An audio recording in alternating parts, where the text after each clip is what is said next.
মধ্যপ্রাচ্যে চলমান উত্তেজনা ও সামরিক সংঘাতের মধ্যে নতুন মাত্রা যোগ করেছে পারমাণবিক হুমকির বিষয়টি। তেহরানকে কেন্দ্র করে উত্তেজনা বৃদ্ধির প্রেক্ষাপটে মার্কিন প্রেসিডেন্ট ডোনাল্ড ট্রাম্প জানিয়েছেন, যদি যুক্তরাষ্ট্র ইরানের ওপর সামরিক পদক্ষেপ না নিত তবে দেশটি মাত্র 2 সপ্তাহের মধ্যে পারমাণবিক অস্ত্র অর্জনের সক্ষমতা পেত। এই মন্তব্যকে তিনি যুক্ত করেছেন চলমান যুদ্ধ পরিস্থিতির গুরুত্ব বোঝাতে। ট্রাম্পের ভাষ্য অনুযায়ী ইরানের পারমাণবিক কর্মসূচি দ্রুত এমন এক পর্যায়ে পৌঁছেছিল যেখানে তারা কার্যকর অস্ত্র তৈরির সামর্থ্য অর্জন করতে পারত।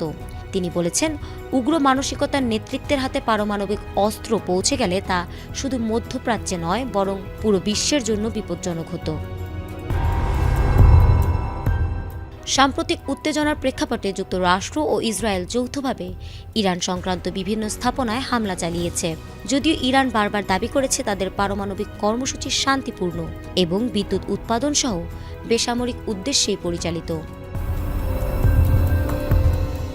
বিশ্লেষকরা বলছেন, ট্রাম্পের 2 সপ্তাহ মন্তব্য প্রকৃত প্রযুক্তিগত সক্ষমতার সঙ্গে পুরোপুরি মেলে না।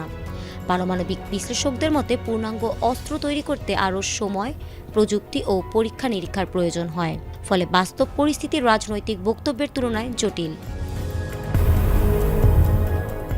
চলমান উত্তেজনার মধ্যে মধ্যপ্রাচ্যের নিরাপত্তা পরিস্থিতি নতুন করে আলোচনায় এসেছে। কূটনৈতিক সমাধানের সম্ভাবনা ক্ষীণ হয়ে পড়ছে কিনা সেই প্রশ্নও উঠছে।